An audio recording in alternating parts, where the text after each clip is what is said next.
Matt in the 197-pound bout. So here we go. Andy Smith ended up in this bracket after a 3-2 loss to NC State's Nick Reenan, who then lost to Nino Bonacorsi 7-2 in the semifinals.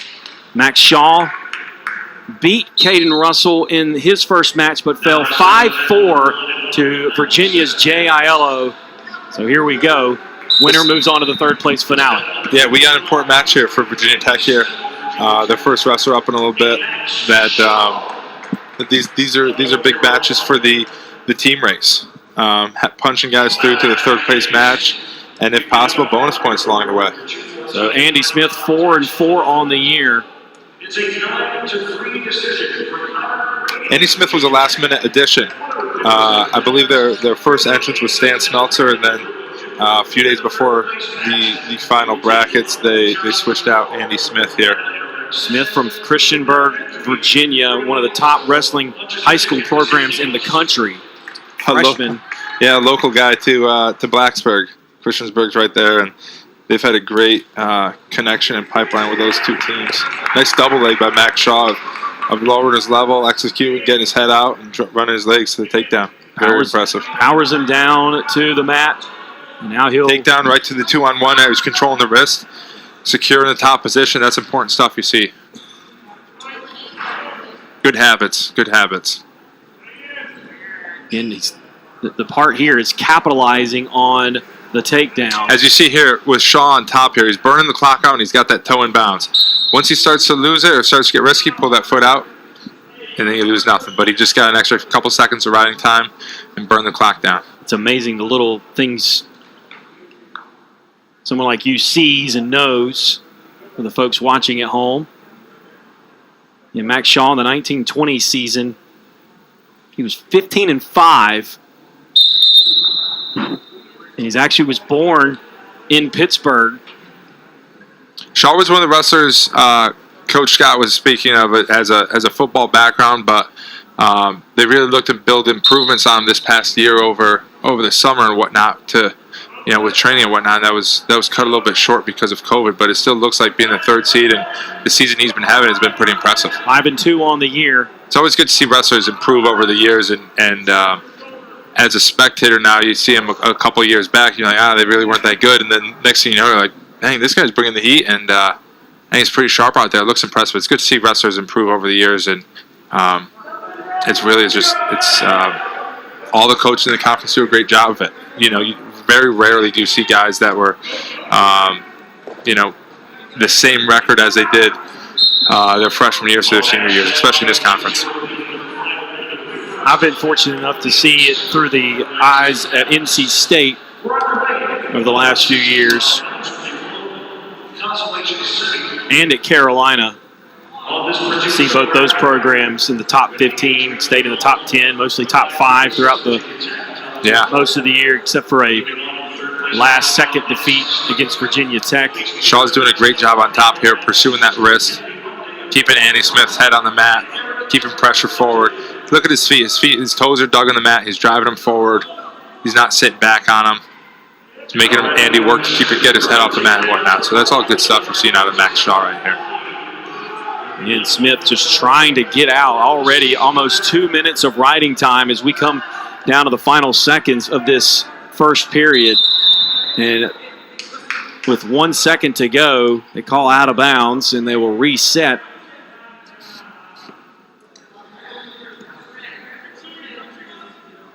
No, they said it was the end of the period. My apologies there. So we'll go to the second.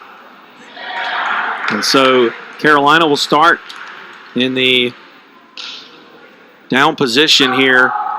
Max Shaw to start off this second period. You're in the 197-pound bout. Shaw's already got 2 minutes of riding time. That's good. Always good head in the second period. You got that almost. Got a lot of time. So Andy Smith's got his work cut out from being on top.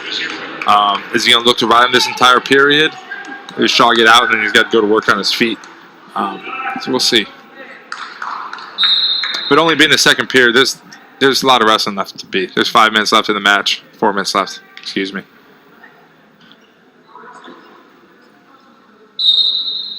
Shaw actually beat Andy Smith back Nice on January standing switch. 30th. There's an escape point given to Shaw as it's 3-0 now. Andy Smith was beaten by Max Shaw again back on January 30th, 9-5. But it was a bout in which Virginia Tech beat Carolina 23-9.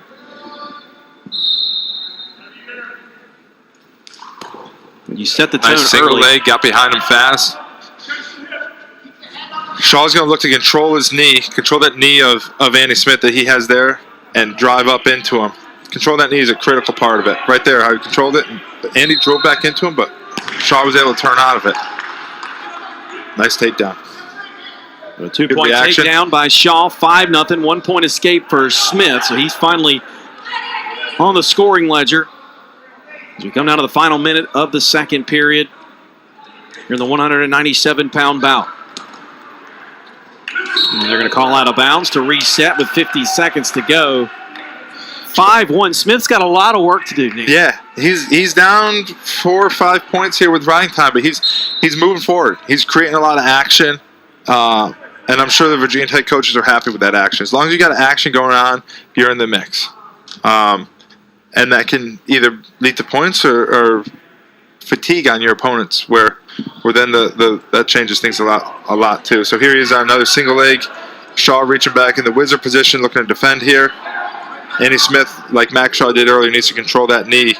But there's a lot of weight on his shoulder there from Shaw, and he's driving down, keeping his head in the mat. To really stifle this defensively.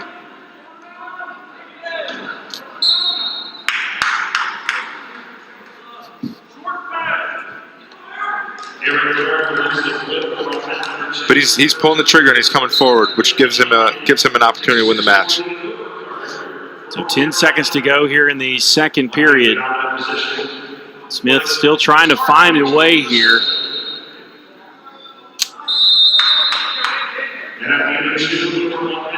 So that's it for the second. We move to the third. Again, Nick, just take us through what you're seeing here. Here we see what Shaw, see how he wrapped and grabbed that knee?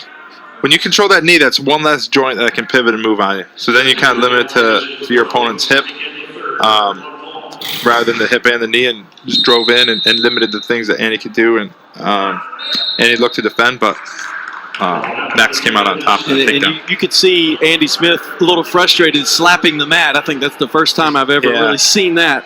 Yeah, do it. It's you see it happen sometimes, and I don't know. I've never really done it. And it's just kind of like you just kind of wasted half a second. Yeah, busy slapping the mat there.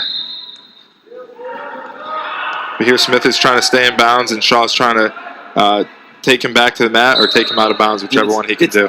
The thing is, it's taking him so much energy just to get the escape point. It's almost like he's losing all the energy that he would need to get back in it, down by 4, pretty much 5 at this point.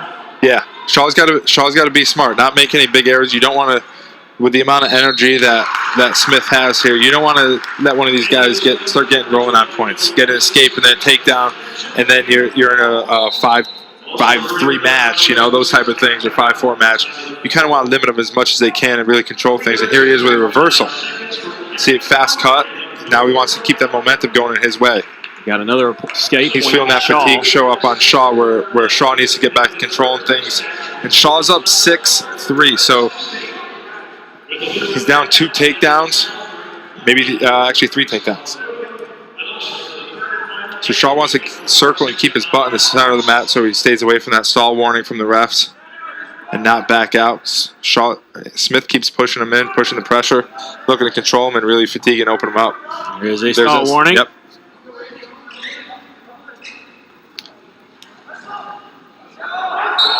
Out of bounds. They'll reset.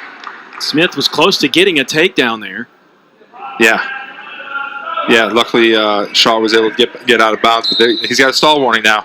And that's something you see him shooting in here to kind of burn some clock and prevent another stall warning. But as an experienced wrestler, it's really not something you want to do. It's something I've spent a lot of time in my younger career doing.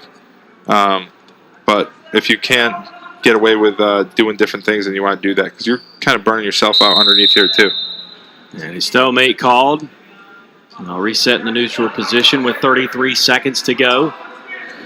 Underway, number 74 pound, serving on that. Number 2. Consolation semifinal. Smith in here on the single leg with Shaw's deep across his face and got that far ankle.